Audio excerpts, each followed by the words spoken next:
Hello दोस्तों, स्वागत है हमारा अपने यूट्यूब चैनल फाइनेंशियल लीटर में। और आज हम बात करने वाले हैं वॉरेन बफेट के बारे में। तो चलिए दोस्तों, वीडियो को शुरू करते हैं।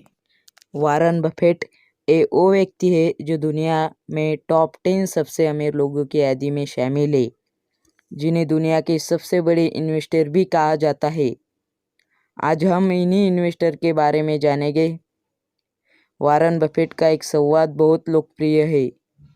वो कहते हैं कि यदि आप उन चीज़ों को खरीदते हो जिनकी आपको ज़रूरत नहीं है, तो जल्दी आपको उन चीज़ों को भी बेचना पड़ेगा जिनकी आपको ज़रूरत है। वॉरेन बफेट का परिचय। वॉरेन बफेट का पूरा नाम वॉरेन एडवर्ड बफेट है।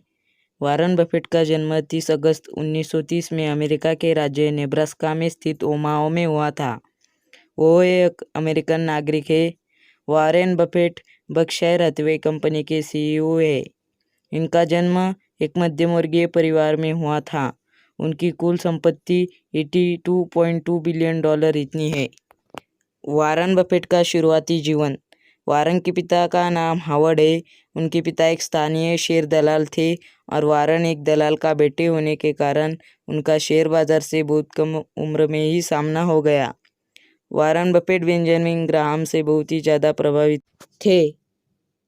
वॉरेन बेंजामिन ग्राहम के विचारों से इतने प्रभावित हुए थे कि उनसे सीधा शिक्षा प्राप्त करने के लिए वो कोलंबिया प्रबंध स्कूल में भर्ती हो गए। वॉरेन बफेट सर ग्राहम द्वारा दी गई शिक्षा के बारे में कहते थे कि शेयर को एक व्यवसाय के रूप में देखना, बाजार के उतार चढ़ाव को अपने फायदे के लिए इस्तेमाल करना और सुरक्षा की गुंजाइश रहे इसकी चेष्टा करना, ये सभी निवेश करने के मूलभूत सिद्धांत हैं। वॉरेन बफेट की जीवन शैली। वॉरेन बफेट वो इंसान है जिनको पूरी दुनिया में शेयर बाजार के जादूगर भी कहा जाता है। वॉरेन बफेट दुनिया के सबसे बड़े धनी व्यक्तियों में से एक है और शेयर मार्केट के सबसे बड़े इन्वेस्टर होने के बावजूद भी इतने चर्चित नहीं रहते जितने कि वो अपनी जीवन शैली को लेकर रहते हैं। उनकी जीवन शैली इतनी प्रभावशाली है कि उसकी वजह से उनको बाकी अमीर लोगों से अलग बनाती है। उन्होंने अपनी कमाई का ज़्यादातर हिस्सा दान में दिया है। वॉरेन बफेट आज भी उसी घर में रहते हैं जिस घर को 50 साल पहले उन्होंने अपनी शादी के बाद लिया था। दुनिया के हर अमीर आदमी अपने गाड़ी के लिए ड्राइवर रखते हैं और अपनी सुरक्षा के लिए सिक्योरिटी भी लगाते हैं, लेकिन वॉरेन बफेट इसके बिल्कुल विपरीत है।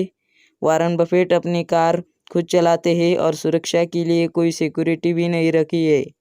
उससे हमें यह पता चलता है कि खुद का काम और खुद की सुरक्षा खुद करनी चाहिए। ऐसे कामों के लिए पैसा फिजूल नहीं करना चाहिए।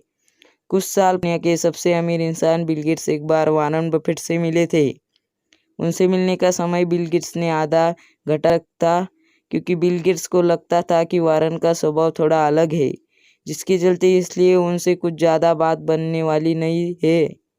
लेकिन जब बिल गेट्स वॉरेन बफेट से मिले तो वो उनकी बातों से और उनके विचारों से प्रभावित हो गए। उसके बाद बिल गेट्स आधे घंटे की मीटिंग पूरे 10 घंटे तक चली थी। जब वॉरेन बफेट मात्र 11 साल के थे तब वो हर घर में जाके न्यूज़पेपर बांटा करते थे। वो न्यूज़पेपर बांट के वॉरेन हर महीना $180 कमाते थे। उन्होंने न्यूज़पेपर बांटकर जो पैसा मिलता था उन पैसों को वो बचत करते थे और उन्हीं पैसों से उन्होंने 14 साल की छोटी सी उम्र में एक ज़मीन खरीदी। 14 साल की उम्र में अपनी खुद की ज़मीन खरीदना ये बहुत बड़ी बात है। वॉरेन बफेट ने इतनी बचत की थी, वो जब कॉलेज कर रहे थे तब उन्होंने अपने कॉलेज के समय तक $8 लाख कम जमा किए थे, जो कि उस समय के हिसाब से बहुत ही ज़्यादा थे। वॉरेन बफेट कहते हैं कि आज मैं जो भी हूँ उसका सारा श्रेय बेंजामिन ग्राहम को जाता है। दोस्तों, बेंजामिन ग्राहम भी एक शेयर मार्केट के इन्वेस्टर थे। इनके यहाँ वॉरेन बफेट ने $1200 प्रति माह के वेतन पर काम किया था। जब वॉरेन बफेट ने कंपनी ज्वाइन की थी उससे ठीक 2 साल बाद जब बेंजामिन ग्राहम रिटायर हो गए थे, उसी वक्त वॉरेन बफेट ने भी वहाँ से नौकरी छोड़ दी थी। उसके बाद उन्होंने खुद का बर्कशायर हैथवे नाम का बिजनेस शुरू किया। अगले कुछ सालों में उनका इस बिजनेस से इतना फ़ायदा हुआ कि वो दुनिया में सबसे अमीर रहने वाले लोगों के बीच आ गए। वॉरेन बफेट अपनी संपत्ति में से ज़्यादातर हिस्सा दान में देते हैं, इसलिए इनको पूरी दुनिया में 21वीं सदी के सबसे बड़े दानवीर भी कहलाते हैं। तो दोस्तों आज के वीडियो में बस इतना सही। मैं मिलूँगा आपको अगले वीडियो में एक न्यू टॉपिक के साथ। तो आपने हमारे चैनल को सब्सक्राइब नहीं किया तो प्लीज़ सब्सक्राइब कीजिए और लाइक कीजिए।